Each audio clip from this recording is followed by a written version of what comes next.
आप देख रहे हैं पब्लिक समाचार, पब्लिक के हक में। काफिले से बने रहो, डटे रहो, तुम जुटे रहो, इस काफिले से बने रहो। ये जो रहनुमा मिला है हमको सदियों में ऐसा नहीं मिलेगा। चलो कमर कस लो, अपने रहनुमा का साथ दो। कठिन वक्त जरूर है, मंजिल नहीं दूर है, यकीन रखना वो बाजीगर है, लगा के अपनी बाजी शहर को संभाल लेगा। खुदा गवाह है, आसिफ शेख जैसा अजीम लीडर न पहले था न आगे मिलेगा। बुजुर्ग तालियों में इस्तेमाल करें हमारे लीडर आसिफ शेख रफी साहब। बिस्मिल्लाहिर्रहमानिर्रहीम। आज के जलसे के सदर मोहतरम मोहम्मद आमीन सरदार साहब, मंच पे तशरीफ फरमा साबिक म्युनिसिपल काउंसिलर फारूक सुलेमान साहब,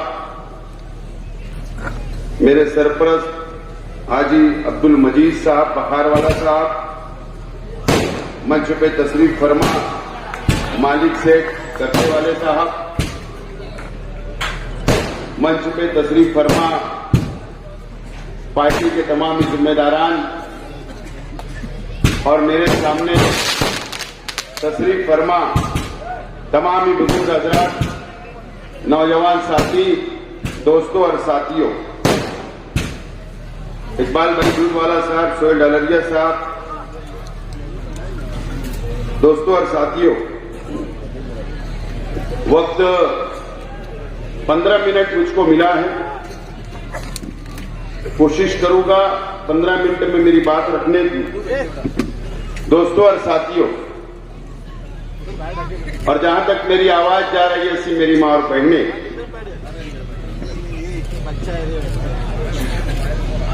महाराष्ट्र असेंबली का चुनाव 20 तारीख को होने जा रहा है और मालेगांव शहर की आवाम को अपना नुमाइंदा, अपना एमएलए आइंदा 5 साल के लिए चुनने का दिन अनकरीब आ रहा है और शहर की मां बहनों को, शहर के नौजवानों को, शहर की आवाम को फैसला करना है कि आइंदा 5 साल आपका नुमाइंदा कौन होगा। आज जिस इलाके के अंदर मैं खड़ा हुआ हूं, ये इलाका शहर का बहुत मशहूर इलाका है।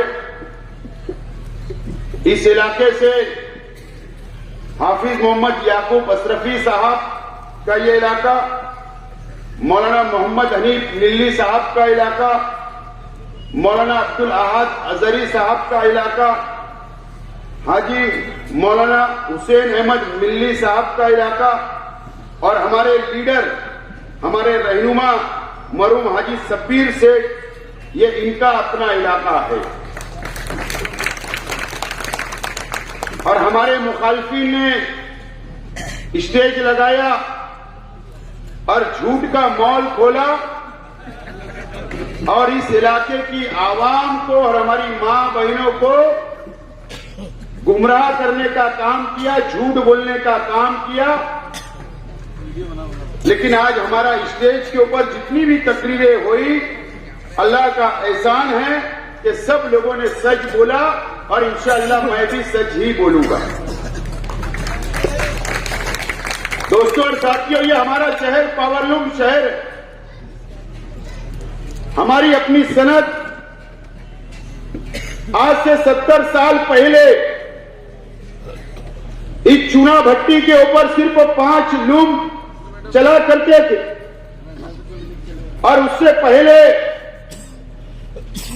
हैंडलूम चला करते थे।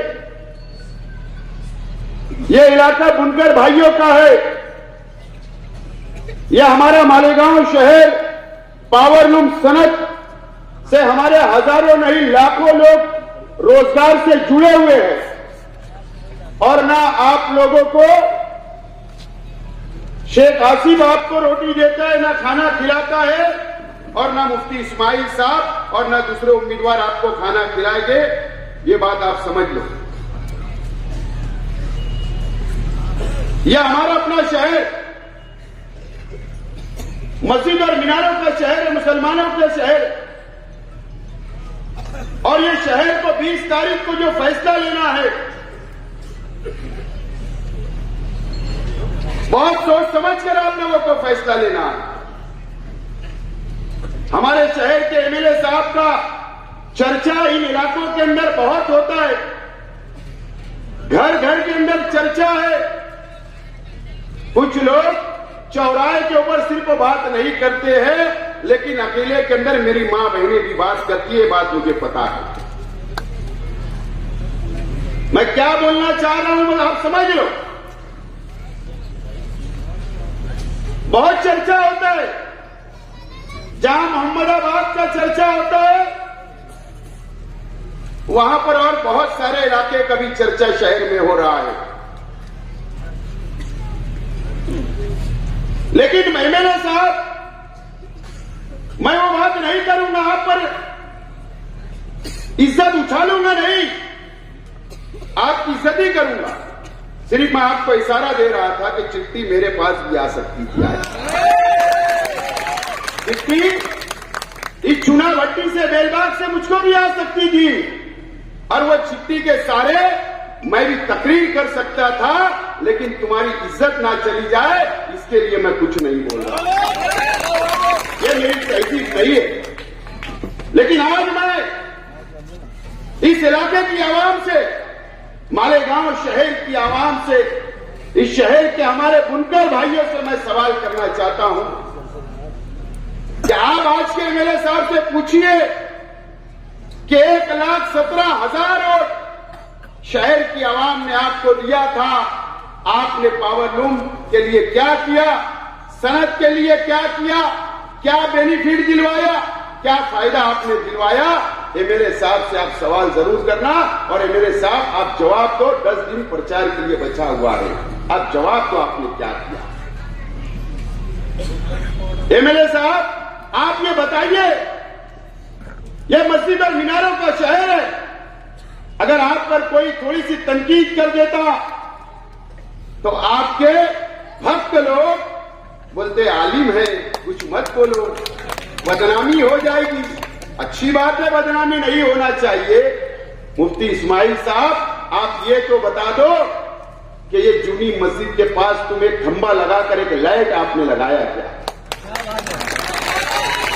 आप ये तो बता दो कि खानका अशरफिया के पास एक पोल लगा के आपने एक लाइट लगाया क्या? आप तो आलिम हो ना, आपको 1,17,000 वोट मिली थी। आपने शहर के ईदगाहों के लिए क्या काम किया एमएलए फंड से या हुकूमत से? आप ये बता दो। ये शहर के जो मदरसा हमारा चलता है लड़कियों का, जहां पर हमारे बच्चे दीनी तालीम हासिल करते हैं, आप ये बता दो कि आप 5 साल के अंदर आपने मदरसों के लिए क्या किया। हुकूमत की तो स्कीम है, वहां पर डेवलपमेंट करने का, सहूलत देने के लिए हुकूमत के पास पैसा पड़ा हुआ है, आपने उनके लिए क्या किया ये बताइए। आपने हमारी शहर की मां बहनों के लिए कौन सा बड़ा गार्डन बनाया? मुफ्ती इस्माइल साहब आप ये बता दीजिए। आपने हमारी मां बहनों के लिए कौन सा रोजगार खड़ा किया? आप ये बता दीजिए। आपने कौन सा नुमाया काम अंजाम दिया? आप ये बता दो। या आप ये बता दो कि मैंने बुनकर भाइयों के बच्चों को मैंने सर्विस लगाया, सरकारी नौकरी दिलाया, कम से कम ये बता दो। या आपने कोई कॉलेज के अंदर एडमिशन करवाया, ये बता दो। आपने 5 साल कुछ नहीं किया, 5 साल कुछ नहीं किया, आप नाकाम हो गए। मुझे बताइए चुना भट्टी के लोग, इस इलाके के लोग, शहर की आवाम, कि 5 साल पहले 2019 के अंदर जब असेंबली का इलेक्शन था तो आपसे वोट मांगने घर घर आए, और उसके बाद से शहर के कोई गली के अंदर नजर नहीं आए, चुना भट्टी के ऊपर भी नजर नहीं आए होंगे तो होंडा लेकर अकेले आए होंगे, ये मुझे पता है, ये पता है। लेकिन आपके मसाइल हल करने के लिए आए क्या? सिर्फ जब इलेक्शन आता आपसे वोट ले लेते हैं, लेकिन आपका रोजी रोटी का मसले के बारे में नहीं सोचते। अगर मैं शेख आसिफ, अगर मैं आपके बारे में सोच रहा हूं, अगर आज मैंने मेरा मैनिफेस्टो डिक्लेयर किया तो मैंने क्या किया? मैंने कहा कि चाहे वो रंगीन पावर लूम हो, या सफेद हो, 24 लूम के कारखाने पर इंशाअल्लाह अगर आप लोगों ने मुझे कामयाब किया तो मैं कारखाने के ऊपर सोलार बैठाने का काम करूंगा। मैंने सुना कि बुनकर तंजीम का बेवकूफ आदमी ये बोल रहा था, अक्कल का तो पता नहीं है, बोलने का तो ढंग नहीं है, लेकिन ऐसा बोल रहा था कि सब्सिडी बंद हो जाएगी। अबे बेवकूफ, अबे जब मीटर ही नहीं रहेगा, सोलार से बिजली मिलने वाली है, तो सब्सिडी का सवाल कहां से आया? सवाल कहां से आया? आज तो उनका भाई परेशान है, कारोबार नहीं चल रहा है, मंदी रहती है। आज उसको गवर्नमेंट की सब्सिडी और उसके जेब से भी पैसा मिलाकर बिल भरना पड़ता है। सोलार लगने के बाद एक भी बिल नहीं आएगा, जबकि हुकूमत उल्टा 2-3 लाख रुपया सब्सिडी आपके अकाउंट के अंदर डालेगी। अगर मैं ये काम कर रहा हूं तो तकलीफ क्या है?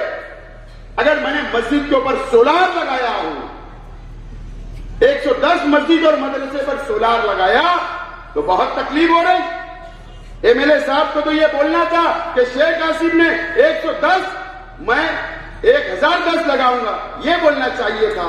लेकिन आप तो काम करना आपको आता नहीं और आप इस तरीके की बातें करें।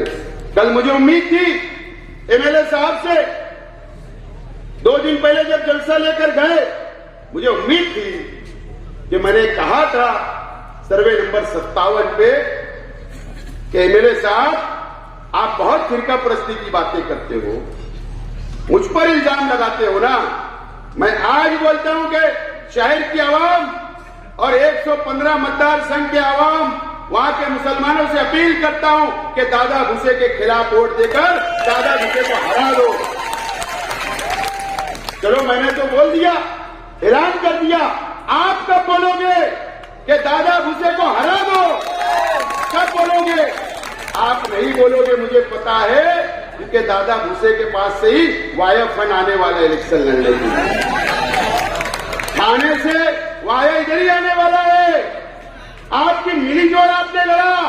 आपने मेरी मां बहनों से बोलना चाहता हूं, जो घरों के अंदर बैठकर मेरी बातें सुन रही है, मेरी मां बहनों, आप मेरी बातों को सुनिए। मैं ईमानदारी से बोल रहा हूं, अल्लाह को हाजिर नाजिर जानकर बोल रहा हूं कि 2019 में आपकी वोट ली गई, आपने दुआएं की, आपने वोटें दी, आपने रोजा रखा, आपने नमाजें पढ़ी, लेकिन इस शहर के एमएलए साहब मुफ्ती मोहम्मद इस्माइल कासमी साहब जब चुन कर आए, उसके बाद जाकर आज के वजीर आला इकनास सिंधे साहब से ये 5 साल तक कम से कम 25 करोड़ रुपए की रिश्वत ली। आपको बेचने का काम किया, आपकी दुआओं को बेचने का काम किया गया, आपके रोजे को बेचने का काम किया गया, आपकी नमाजें, आपकी इबादत जो आपने उनकी जीत के लिए आपने मांगी थी, उसको बेचने का काम मुफ्ती मोहम्मद इस्माइल कासमी साहब ने किया। बहुत शर्म की बात है, ये इसका जवाब नहीं दे रहे। और दादा भूसे साहब का लड़का, मैंने कहा बार बार कि मुसलमानों को गालियां देकर, गलत सलत नारे लगाकर रमजान महीने से गुजर रहा है, आतंक कर रहा है, इनकी दोस्ती कायम, उसको जवाब नहीं दिया जा रहा। हमारे शहर के एमएलए साहब उनके मंच के ऊपर अच्छाई और बुराई की बात करते, मैं बोलना नहीं चाहता था, मैं चाहता था दूसरा मुकर्रिर बोले, लेकिन बहुत छोटा इंसान है मेरी नजर में। कोई एक अनीस नाम का था, जाने तो उनका लकब क्या है, बड़ी टोपी थी, इल्जामात लगे, मालूम है आपको, मेरी पार्टी में थे, मैंने पार्टी से क्यों हकाला पता है? मेरी मां बहनें भी सुन रही है, उस आदमी के खिलाफ में दारुल हनफिया सुन्निया से उनकी बहू ने उनके ऊपर इल्जाम लगाई थी, वो फतवा उनके खिलाफ लिखा। मैं ऐसे लोगों को मेरे मंच पे जगह नहीं है, नहीं है, तुमने लिया। तुम ऐसी बात करते हो, जाकर पूछिए रविवार वार्ड की आवाम से। फारूक सुलेमान साहब बैठे हैं, जब मैं इनसे मुलाकात करने के लिए जुमा के दिन गया, उसके आधे घंटे के बाद तुम्हारी पार्टी के लोग गुंडागर्दी करते वहां पर आए और डराने की कोशिश कर रहे। फारूक सुलेमान साहब है, उनका माजी आपको पता नहीं है, और बहादुर इंसान है, वो डरने वाले नहीं है। ये फारूक सुलेमान साहब है। आपके मंच के ऊपर क्या क्या केस है? फायरिंग का केस, दो जमीन हथियाने का केस, एक बुनकर भाई के बच्चों को कत्ल करने का केस। ऐसे लोग तुम्हारे मंच से स्टेट करके और अच्छाई बुराई की बात करेंगे, अच्छाई और बुराई की। आगरा रोड के ऊपर जो कंपाउंड वाला है ना, आज मैं बोल रहा हूं, सुनिए मेरी मां बहने, ये शहर की दीनी तंजीमें, ये शहर के बाशऊर लोग, ये शहर की आवाम, ये बात को आप सुनिए। अच्छाई और बुराई की बात करते, वो शख्स का सगा भांजा जिसका नाम सांबे है, सांबे, मालूम है तुमको? एमडी पाउडर का, ड्रग्स का डीलर है, डीलर। मैंने कहा था कि मुझको उस रास्ते पे मत ले जाओ, और 2 से 3 महीना रिहैब सेंटर में जाओ। कौन से रिहैब सेंटर सुधारने वाले नशे में इतना लथपथ रहता था, बेच कर और पी कर के एक हॉस्पिटल के अंदर 2 महीना एडमिट था। ये बता तू हमारे से क्या सवाल करेगा? एमएलए साहब, आप पहले अपने मंच के ऊपर देखिए, नजर फिरा के, कि आप अपने गिरेबान में झांकिए अपने मंच के ऊपर कि कैसे लोगों को बैठाकर आप अपना प्रचार कर रहे हो। अल्लाह का करम है, मालिक सेठ कत्ते वाले ऐसे नहीं आए। मेरा किरदार पसंद है, मेरा किरदार पसंद है। आमिर सेठ ये सदारत कर रहे तो उनको पता है शेख आसिफ का किरदार।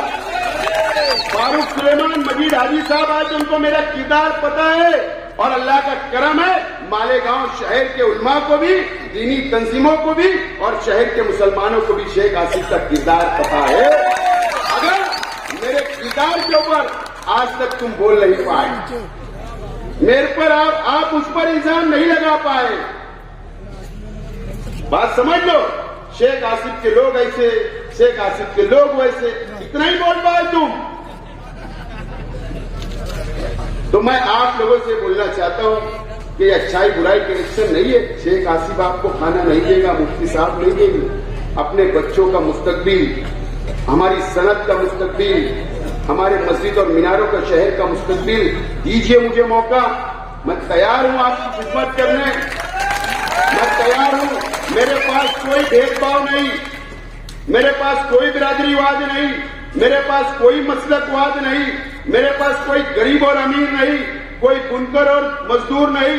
मैं सबको साथ लेकर चलना चाहता, मेरी मां बहनों को साथ लेकर चलना चाहता। मैं आपसे अपील करता हूं कि 20 तारीख को रिक्शा निशान पर बटन दबाकर मुझको कामयाब करे। 3 नंबर बटन है। बहुत बहुत शुक्रिया।